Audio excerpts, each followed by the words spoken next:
حدیث نمبر 11۔ رسول اکرم صلی اللہ علیہ وسلم کے نواسے اور چمن رسالت کے پھول حضرت ابو محمد حسن علی بن ابی طالب رضی اللہ عنہما سے مروی ہے کہ میں نے رسول اکرم صلی اللہ علیہ وسلم سے یاد کیا کہ جو چیز تمہیں شک میں ڈالے اسے چھوڑ کر اس چیز کو اختیار کرو جو تمہیں شک میں نہ ڈالے۔ اس حدیث میں مقام تقوی بیان کیا گیا کیونکہ تقوی و پرہیزگاری کے لیے شکوک و شبہات والے امور کو چھوڑنا اور غیر مشتبہ امور کو اپنانا ضروری ہے۔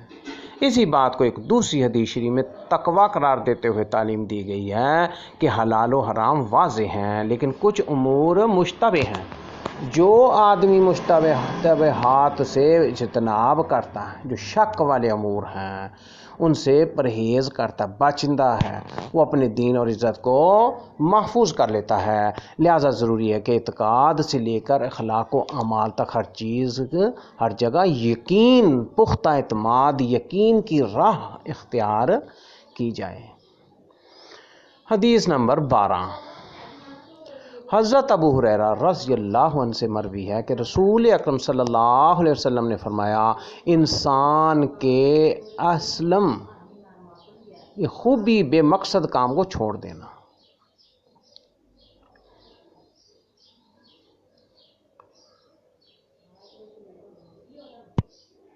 یعنی انسان کی یہ خوبی ہے، انسان میں خوبی پائی جاتی کہ بے مقصد ایسا کام، لا یعنی کام جو ہے تو اس کو وہ اس سے بچے، اس سے چھوڑ دے، بے مقصد کام کو چھوڑ دینا۔ یہ انسان کے اسلام میں ایک خوبی ہے۔ ہر شخص کا اپنا اسلام ہے، ایک جو اسلام ہے اس کے مطابق اگر ہے تو اس کی یہ خوبی ہے کہ وہ بے مقصد، لا یعنی ایسی چیزوں کو جن کا کوئی واسطہ نہیں زندگی سے، انسانوں سے اور اللہ کی رضا سے، ان کاموں کو چھوڑ دینا، یہ انسان کے اسلام کی خوبی ہے۔ انسان کی زندگی نہایت قیمتی ہے، لہٰذا اسے اپنی زندگی کے ایک لمحے کو ان کاموں میں صرف کرنا چاہیے، ان کاموں میں لگانا چاہیے جن سے اسے یا دوسرے لوگوں کو فائدہ پہنچے۔ جب کوئی شخص اسلام قبول کرتا ہے تو وہ اپنے آپ کو اللہ تعالیٰ کے احکام اور رضا کے تابع کر دیتا ہے۔ لہٰذا مسلمان ہونے کی حیثیت سے وہ انہی کاموں میں اپنا وقت، جسمانی صلاحیتیں صرف کرے جن سے اللہ تعالیٰ اور اس کے رسول اکرم صلی اللہ علیہ وسلم کی رضا حاصل ہو، اور ان کاموں کا کوئی نتیجہ بھی ہو۔ بے مقصد کاموں میں وقت ضائع کرنے کی بجائے وہ وقت اللہ تعالیٰ کے فرائض و واجبات، نبی اکرم صلی اللہ علیہ وسلم کی سنتیں ادا کرنے اور خلق خدا کی خدمت میں لگانا چاہیے۔ بے مقصد کام کو چھوڑنا اس قدر اہم ہے کہ نبی اکرم صلی اللہ علیہ وسلم نے اسے حسن اسلام سے تعبیر فرمایا۔ حدیث نمبر 13۔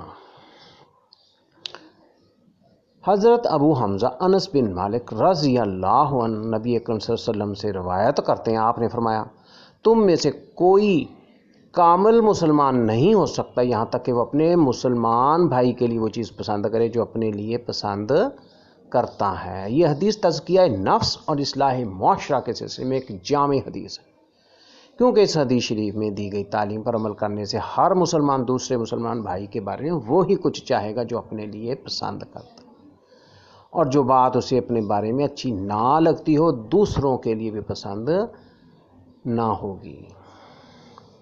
حدیث نمبر 14۔ حضرت عبداللہ بن مسعود رضی اللہ عنہ سے مروی ہے، فرماتے ہیں رسول اکرم صلی اللہ علیہ وسلم نے ارشاد فرمایا، کسی مسلمان شخص کا خون بہانا 3 باتوں میں سے ایک کے علاوہ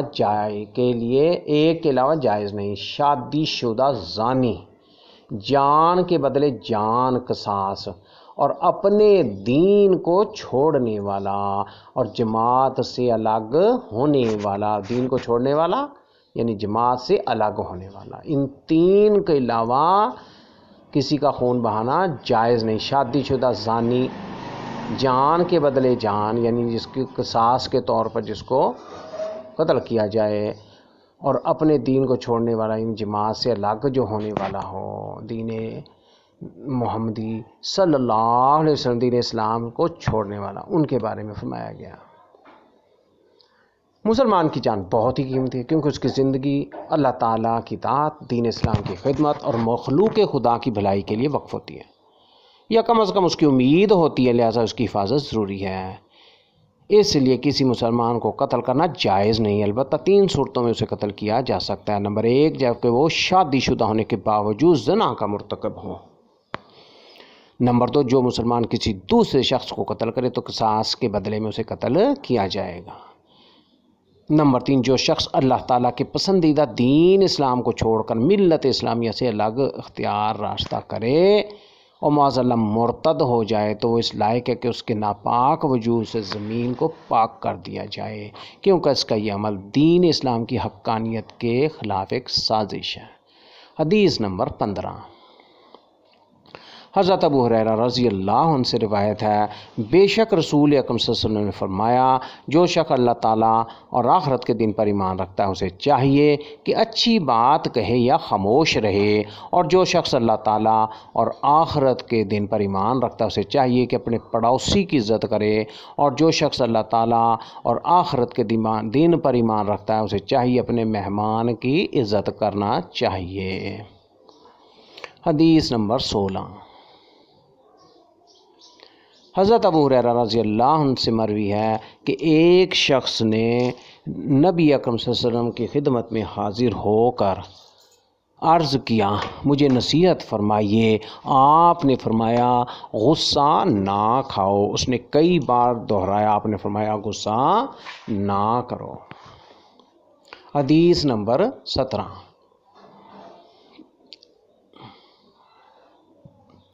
حضرت ابو یعلا شداد بن اوس رضی اللہ عنہ رسول اکرم صلی اللہ علیہ وسلم سے روایت کرتے ہیں، آپ نے ارشاد فرمایا، بے شک اللہ تعالیٰ نے ہر چیز میں حسن سلوک فرض کر دیا۔ جب تم قتل کرو تو اچھے طریقے سے قتل کرو، اور جب تم ذبح کرو تو اچھے طریقے سے ذبح کرو، اور چاہیے کہ تم میں سے ایک آدمی اپنی چھری تیز کر لے اور اپنا ذبیحہ کو آرام پہنچائے۔ حدیث نمبر 18،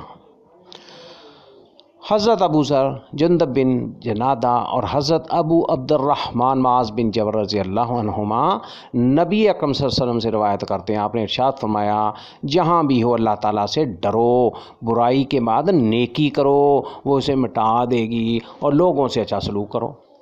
اس حدیث کو امام ترمذی رحمہ اللہ نے روایت کیا اور فرمایا یہ حدیث حسن ہے، بعض نسخوں میں ہے یہ حدیث حسن صحیح ہے۔ اس حدیث شریف میں 3 باتوں کا حکم دیا گیا۔ نمبر 1 تقویٰ، نمبر 2 برائی کا کفارہ نیکی کے ذریعے ادا کرنا، اور نمبر 3 حسن اخلاق۔ تقویٰ تمام اعمال صالحہ کی بنیاد ہے، کیونکہ خوف الہی یعنی تقویٰ انسان کو نیکیوں کی رغبت دلاتا اور برائیوں سے روکتا ہے۔ برائی انسان کو خدا سے دور کر دیتی ہے۔ برائی اور گناہ جو ہے وہ انسان کے دل کو اللہ تعالیٰ کے قرب سے دور کر دیتی ہے، اور اگر برائی پر برائی کرتا چلا جائے تو اس کا دل زنگ آلود ہو جاتا ہے اور پھر اس کی صفائی ممکن نہیں رہتی۔ اس لیے نبی اکرم صلی اللہ علیہ وسلم نے فرمایا، اگر برائی کا ارتکاب ہو جائے تو نیکی کے ذریعے سے زائل کرنے کی کوشش کرنی چاہیے، گویا نیکی اس کا کفارہ بن جاتی ہے۔ لوگوں کے ساتھ اچھا سلوک کرنے سے معاشرتی روابط بڑھتے ہیں، باہمی محبت اور پیار کی فضا پیدا ہوتی ہے، اور نفرتیں کم ہو کر زندگی کو پرسکون بناتی ہیں۔ حدیث نمبر 19، حضرت ابو العباس عبداللہ بن عباس رضی اللہ عنہما سے مروی، آپ نے فرمایا، میں ایک دن رسول اکرم صلی اللہ علیہ وسلم کے پیچھے سوار تھا کہ آپ نے مجھے فرمایا، اے لڑکے، میں تجھے چند باتیں سکھاتا ہوں۔ اللہ تعالیٰ کے حقوق کی حفاظت کرنا، اللہ تعالیٰ تمہاری حفاظت فرمائے گا۔ اللہ تعالیٰ کے حقوق کی حفاظت کرنا، اسے اپنے سامنے پاؤ گے۔ جب مانگو تو اللہ تعالیٰ سے مانگو، اور جب مدد طلب کرو تو اللہ تعالیٰ سے طلب کرو، اور جان لو اگر تمام امت تمہیں کچھ نفع دینے کے لیے جمع ہو جائے، متفق ہو جائے، تو وہ تمہیں وہی کچھ دے سکتے ہیں جو اللہ تعالیٰ نے تمہارے لیے لکھ دیا ہے، اور اگر تمہیں نقصان پہنچانے پر متفق ہو جائیں تو اتنا ہی نقصان پہنچا سکتے ہیں جو اللہ تعالیٰ نے تم پر لکھ دیا ہے۔ قلم اٹھا دیے گئے اور رجسٹر خشک ہو گئے۔ اس حدیث کو امام ترمذی نے روایت کیا اور فرمایا یہ حدیث حسن صحیح ہے۔ حدیث نمبر 20، حضرت ابو مسعود عقبہ بن عمر انصاری بدری رضی اللہ عنہ سے مروی ہے، فرماتے ہیں رسول اکرم صلی اللہ علیہ وسلم نے فرمایا، بے شک پہلی نبوت گزشتہ انبیاء سے جو کچھ لوگوں نے پایا، اس میں سے ایک بات یہ ہے کہ جب تم حیا نہ کرو تو جو چاہو کرو۔ یہ ایک جامع حدیث ہے اور برائیوں سے اجتناب کے سلسلے میں ہماری رہنمائی کرتی ہے۔ حیا ایک وصف ہے، ایک خوبی ہے جس کے ذریعے انسان برے کاموں سے دور رہتا ہے، چاہے اللہ تعالیٰ سے حیا کرے یا انسانوں سے، دونوں صورتوں میں حیا برائی کے ارتکاب سے روکتی ہے۔ لیکن حیا سے محرومی کی صورت میں برائی سے بچنا ناممکن ہو جاتا ہے۔ اس لیے نبی اکرم صلی اللہ علیہ وسلم نے حیا جیسی اعلیٰ صفت کو برقرار رکھنے کا حکم دیا اور بطور تنبیہ فرمایا کہ جب تم حیا کے زیور سے مزین نہیں رہے تو اب جو چاہو کرو۔ مطلب یہ ہے کہ اس زیور کو مت اتارو ورنہ کسی بھی برائی سے بچنا تمہارے لیے ممکن نہیں رہے گا۔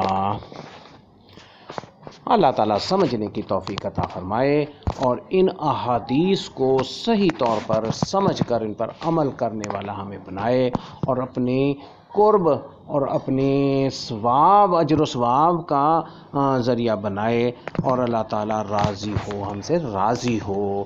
ان احادیث کو ہم سمجھیں، غور کریں، بار بار سنیں، ان کو بار بار سنیں اور ان کو سمجھیں۔ اللہ تعالیٰ توفیق عطا فرمائے۔ والسلام علیکم ورحمۃ اللہ وبرکاتہ۔